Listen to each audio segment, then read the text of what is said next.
देखिए बेटा, post office box तो ये छोटा सा टॉपिक है। ये मेनली जेई एडवांस के सिलेबस में लिखा हुआ है। ठीक है। ये जो इंस्ट्रूमेंट है ये बहुत ऑब्सोलीट हो चुका है। अब कोई इसका यूज नहीं कर सकता।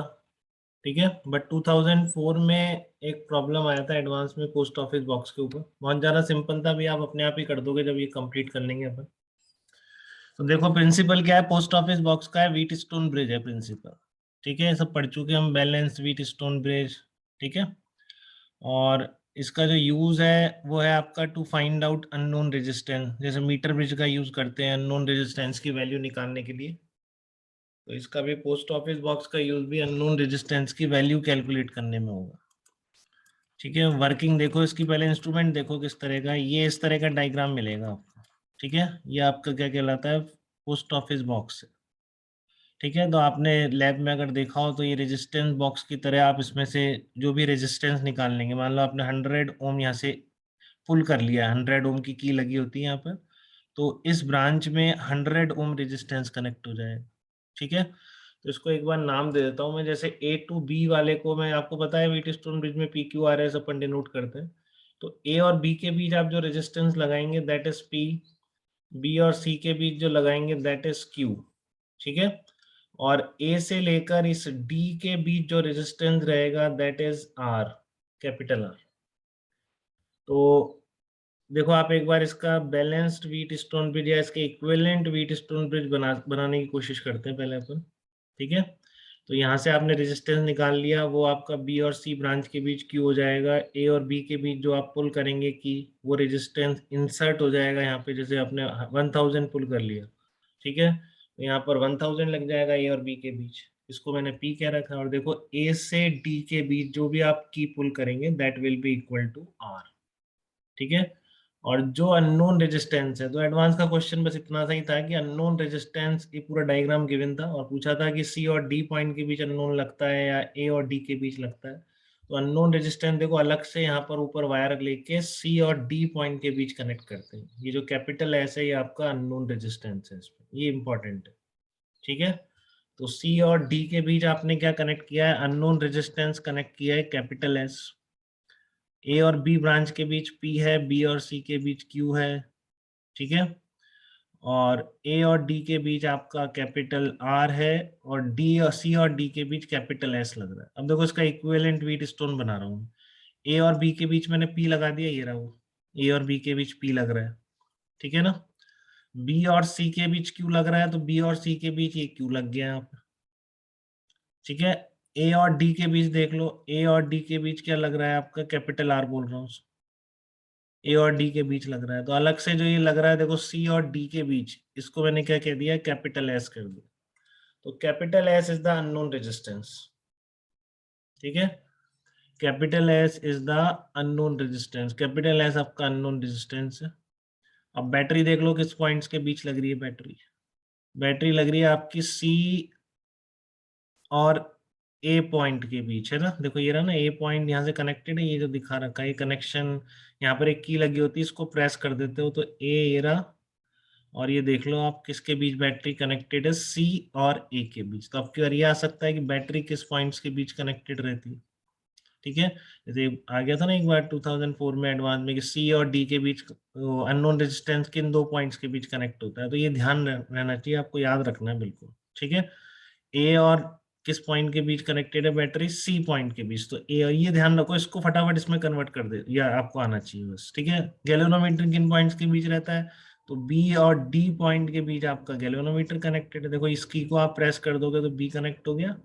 ये किससे कनेक्टेड है? ये रहा गैल्वेनोमीटर डी के बीच। तो बी और डी पॉइंट के बीच आपका गैल्वेनोमीटर कनेक्टेड। ठीक है। तो इससे ये कन्वर्जन ही इंपॉर्टेंट है इसमें। बाकी तो बैलेंस व्हीट स्टोन ब्रिज है, प्रैक्टिकल आपके होगा भी नहीं शायद इसका। और अभी बता भी देता हूँ मैं कैसे इससे अननोन रेजिस्टेंस निकालने का स्टैंडर्ड प्रोसेस क्या है। किसी को पूरा एक्सपेरिमेंट देखना है तो यूट्यूब पे देख लो, बहुत सारे वीडियो पड़े हैं। ठीक है। बट जरूरत नहीं है, इससे पूरा एक्सप्लेन हो जाता है कि पोस्ट ऑफिस बॉक्स में किस पर भेज दें, व्हीट स्टोन ब्रिज पर, और कनेक्शंस कैसे हैं। इस डायग्राम को आपको इसमें कन्वर्ट करना आना चाहिए, ये मेन बात है। ठीक है। तो बी और सी के बीच एक रेजिस्टेंस वो क्यू है, ये पी हो गया।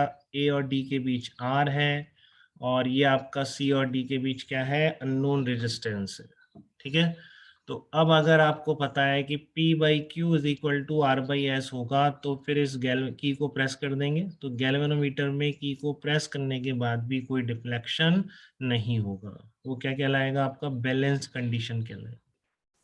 ठीक है, वो आपका क्या कहलाएगा, बैलेंस्ड कंडीशन कहलाएगी। ठीक है, तो ये बहुत इंपॉर्टेंट है कि आप इससे ये कन्वर्जन कैसे करेंगे। ठीक है, अब थोड़ा इसका प्रोसेस देख लेते हैं क्या रहता है निकालने का। ठीक है, क्योंकि आपको पता है पी क्यू और आर आपके नोन होंगे, क्योंकि आपको पता है ना कितना आप यहाँ से इंसर्ट कर रहे हैं इन ब्रांचेस में, वो दिख रहा है आपको, वैल्यूज लिखी हुई है, ये कैपिटल एस अननोन है। तो इसी रिलेशन से निकल जाएगा P by Q is equal to R by S, P Q R आपको नोन है तो कैपिटल एस कैलकुलेट हो जाएगा। ठीक है, बट इसका जो स्टैंडर्ड प्रोसेस है वो भी मैं बताऊंगा अभी। ठीक है, पहले ये देख लो वर्किंग में क्या लिखा हुआ है, 3 आर्म्स, हाँ पी एंड क्यू आर। ठीक है, ये आपको नोन है, एस अननोन है, P and Q R known as ratio arms, ये भी लिख लो, ये पैकेजेस में रहता है इंस्टीट्यूट्स के। ठीक है, P Q R known as ratio arms and capital R is known rheostat arm. ठीक है, तो पी और क्यू को आप क्या करते हैं, फिक्स कर देते हैं एक बार। ठीक है, अब आपको पता है सिंगल वैल्यू से कभी काम नहीं चलता, तो पी और क्यू को फिक्स कर दो, आर को चेंज करते रहो, तो उसके अकॉर्डिंग एस आता रहेगा, ऐसा है इसमें। तो इस आर को बोलते हैं रियोस्टेट आर्म, क्योंकि आप इसको यहाँ पे वेरिएबल रखते हैं डिफरेंट डिफरेंट वैल्यूज निकालने के लिए कैपिटल एस की, और एक बार पी और क्यू को इंसर्ट करके छोड़ देते हैं। तो पी और क्यू आपकी रेशियो आर्म कहलाती है, यहाँ पर जो ये दोनों है ए बी और B C, these are ratio arms. ठीक है, और ए डी वाला आपका कहलाता है रियोस्टेट आर्म। क्लियर है सबको? तो एट बैलेंस कंडीशन मैंने बता दिया ये होगा बैलेंस, जब आपका, आपको आर की, देखो पी और क्यू आपने फिक्स कर दिया, फिर आर की वैल्यूज ऐसी फिक्स कर लेते हैं, ऐसी निकालते हैं। पहले मान लो 2 निकाला, फिर देखा डिफ्लेक्शन आ रहा है, तो फिर आप क्या करोगे, आगे कुछ 20 निकालोगे। ठीक है, और फिर देखा आपने, देखो ये ऐसे देखते हैं कि पहले आपने 2 को निकाला, मान लो गैल्वेनोमीटर डिफ्लेक्शन लेफ्ट साइड है। ठीक है, फिर बहुत दूर की चाय से ले लेते हैं। ठीक है, वहां से निकालते हैं, मान लो गैल्वेनोमीटर में डिफ्लेक्शन राइट साइड आ गया, तो पक्का फिर आर की वैल्यू बीच में से कहीं सेट हो जाएगी, फिर और क्लोज पहुंचने की कोशिश करते हैं, इस तरीके से करते हैं। ठीक है, तो पी और क्यू को फिक्स करके आर को चेंज करके देखते रहते हैं किस आर पर डिफ्लेक्शन गैल्वेनोमीटर में क्या होगा, 0 हो जाएगा। ठीक है, तो उसका पोस्ट ऑफिस बॉक्स इसलिए नाम है क्योंकि पहले पोस्ट ऑफिस में कुछ रेजिस्टेंस, ट्रांसमिशन लाइंस के रेजिस्टेंस में निकालने में यूज होता था। बेसिकली कहाँ पे वायर ब्रेक है या कुछ है, इस तरह का इसका यूज था बहुत पहले, तो सबसे इसका नाम पड़ गया पोस्ट ऑफिस बॉक्स। ठीक है, हाँ एक ये बात हमेशा ध्यान रखेंगे, ऑब्जेक्टिव में वैसे भी पूछी जा सकती है कि Wheatstone bridge is most sensitive when order of its resistances is same. ठीक है, कि व्हीटस्टोन ब्रिज मोस्ट सेंसिटिव का मतलब अभी समझ में आएगा आपको। ठीक है, बट इसको ध्यान रखेंगे, सेंसिटिविटी व्हीटस्टोन ब्रिज में सबसे ज्यादा क्या होगी, वो होगी आपकी जब रेजिस्टेंसेस का ऑर्डर सेम होगा। देखो सेंसिटिविटी का मतलब इतना सा है कि मान लो आपने पी और क्यू को फिक्स कर दिया, ठीक है, और अब आप आर को वेरी कर रहे हो।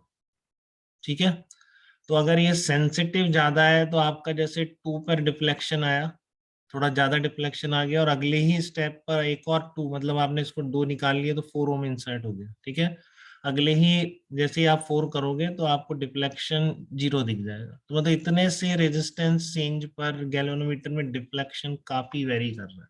ठीक है, तो वो अच्छा सेंसिटिव इंस्ट्रूमेंट माना जाएगा। ठीक है, फिर वो वैल्यू आप बहुत क्लोजली उसमें निकाल सकते हैं अननोन रेजिस्टेंस की। बट ऐसा कब होगा, जब इनका ऑर्डर सेम का होता है, ये नहीं पी एक ओम लिया, क्यों आपने 1000 ओम ले लिया।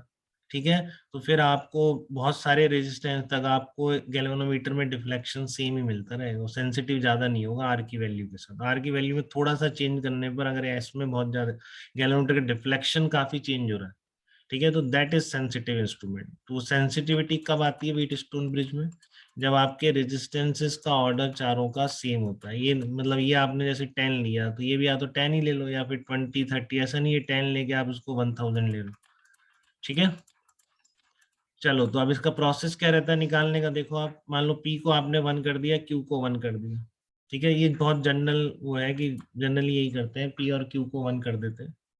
ठीक है, बट आपका जैसे आपका कैपिटल एस मान लो 2 से 10 के ओम लाई कर रहा है, 2 से 10 के बीच में है, तो फिर पी और क्यू को 1 करने की जगह सेम ऑर्डर के लिए 10 तक जा रहा है, तो आप पी और क्यू को 10 और 10 फिक्स कर सकते हैं। ठीक है, तो जनरली या तो 1 1 कर दो या फिर इक्वल, ये 10 10 कर दो। इक्वल रहने का पर्पज बस इतना सा है कि देखो आप इक्वल लोगे तो क्या हो जाएगा, क्या कंडीशन है आपका, P by Q is equal to R by S है ना। इक्वल लेना कोई और किसी वजह से नहीं दिया है कि कुछ और रिक्वायरमेंट, तो आप थोड़ा 10 ले लोगे 20 ले लोगे तो भी फर्क नहीं पड़ता। बट इतना सा है कि अगर आपने सेम ले लिया तो ये 1 हो गया ना, तो R by S is equal to 1, तो एस डायरेक्टली वही आ जाएगा जिस R पर आपका डिफ्लेक्शन 0 हो रहा है, इसलिए सेम कर दिया बस। ठीक है कि P और 10 निकाल लो, Q में 10 इंसर्ट कर दो, तो क्या होगा आपका, now insert resistance capital R and check the deflection in galvanometer. अब आप R में रेजिस्टेंस लगाओ और देखो डिफ्लेक्शन। ठीक है, तो ये इस फार्मूले से निकल जाएगा, Q बाई पी 1 हो गया है, तो R की जो वैल्यू होगी वही हो जाएगा। अब मान लो आपका R इक्वल टू 4 ओम पे डिफ्लेक्शन लेफ्ट साइड है और R इक्वल टू 5 ओम पे राइट साइड आ रहा है। ठीक है, आपने ऑर्डर काफी सेम रखा है तो अच्छा आपको मिल रहा है, थोड़े से 1 ओम पर ही डिफ्लेक्शन चेंज हो जाएगा। ठीक है, 4 ओम पे क्या था, लेफ्ट साइड था, 5 पे राइट साइड था, तो अब आप यहाँ से श्योर हो जाते हो कि जो एस लाई करेगा that will lie between 4 and 5। Clear है एक बार। तो अब यहाँ से ये तो समझ में आ गया, देखो हर रेजिस्टेंस नहीं मिलेगा कि 4 भी है इस रेजिस्टेंस बॉक्स में, 4.1 भी, 4.2 ऐसे नहीं होता है। ठीक है, मिनिमम 1 का डिफरेंस तो रहेगा ही रहेगा।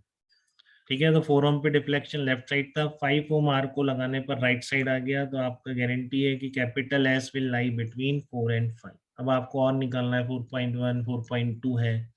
ठीक है, तो इसके लिए क्या करते हैं, अब क्यू को आप 10 कर दो, पी को 100 कर दो। ठीक है, Q को 10, P को 100, तो देखो Q बाई पी आ रहा है यहाँ पे, H इज इक्वल टू क्या है, P बाई क्यू। नहीं, कैश क्या निकला, हाँ H इज इक्वल टू है Q by P into R, तो Q बाई पी कितना हो गया, 10/100, R बाई 10 हो जाएगा। तो ये आपको पहले से पता था कि S 4 एंड 5 के बीच ही होना चाहिए, इसका मतलब अब कैपिटल R किसके बीच आएगा, S को देखो 4 रखो, तो 40 एंड 50 के बीच कुछ निकालना है आपको, ये आइडिया लग गया क्योंकि काफी रेंज है ना कैपिटल R की आपके पास। तो 1 ओम लगाने पर आपको लग गया कहीं 4 और 5 के बीच आ रहा है। ठीक है, अब आपको 40 और 50 के बीच दिख जाएगा कि 40 और 50 के बीच आएगा, अगर यहाँ से एक बार श्योर हो 4 एंड 5 के बीच है तो रखो आप एस की वैल्यू। ठीक है, तो देखो कितना आ रहा है इसकी वैल्यू 4 एंड 5 पे, आर कितना आ जाएगा 40 या 50 के बीच है, तो फिर वहां पर आप 42 43 ऐसे कुछ चेक करेंगे। ठीक है ना, क्योंकि देखो आप इसमें से ये भी ध्यान रख लो कि जैसे 42 लगाना है तो कैसे लगाओगे, एक यहाँ से 2 निकाल दो, एक आगे जाके 40 निकाल दो, तो 2 निकाल दिए तो 42 लग जाएगा इसमें, ये और डी के। ठीक है, तो ऐसे आप लगा सकते हो इसमें 42 43, फिर आपने देखा कि अब 42 पे लेफ्ट साइड है, 43 पे राइट साइड है, तो आप देख लो, अब लेट आर मान लो 43 बोल दिया आपने। ठीक है ना, तो एस कितना आ जाएगा, कुछ भी बोल सकते हैं इसमें, और फिर आपने जैसे 43 रख लिया तो कितना आ गया, 4.3 आ गया। ठीक है, मान लो 42 पे डिफ्रैक्शन 0 से ज्यादा दूर है, 43 पर 0 के ज्यादा क्लोज है, तो आप डायरेक्टली ये भी ले सकते हैं। ठीक है, तो 10/100 इंटू 43 पे डिफ्लेक्शन 0 हो रहा है, तो आपका कितना आ जाएगा, 10/100 इंटू 43 इज इक्वल टू 4.3। अब आप और नहीं निकाल सकते हैं इसमें।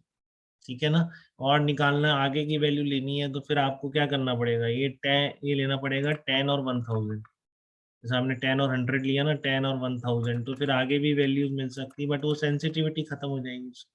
ठीक है ना, बहुत रेजिस्टेंस चेंज कराने पर आर की वैल्यू चेंज कराते जा रहे हो, गैल्वेनोमीटर का डिफ्लेक्शन ही चेंज नहीं हो रहा।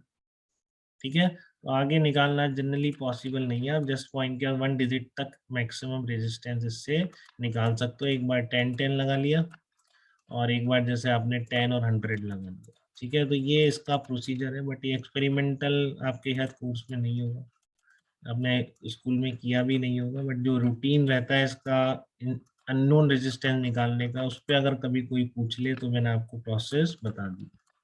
ठीक है, ये क्वेश्चन है जो मैं कह रहा था, जो आया था आपका एडवांस में, कि shown in the figure is a post office box, in order to calculate the value of external resistance it should be connected between, तो आपने देख ही लिया ए और डी के बीच कनेक्ट करते हैं उसको। ठीक है, तो आंसर क्या हो जाएगा इसका, बी आंसर हो जाएगा, बिटवीन ए एंड डी। तो एक बार पढ़ जरूर लेंगे इसको, ढंग से समझ लेंगे, क्या पता फिर से कभी कहीं दिख जाए। मेंस में, कोर्स में अलग से नहीं लिखा हुआ, बट मेंस में तो सब कुछ पूछ लेता है ना। ठीक है, एडवांस में लिखा होता है पोस्ट ऑफिस बॉक्स। ठीक है, तो किस पर बेस्ड है, बैलेंस्ड व्हीटस्टोन ब्रिज पे, ढंग से इसको एक बार समझ लेंगे, कोई डाउट होगा तो बताएंगे। ठीक है।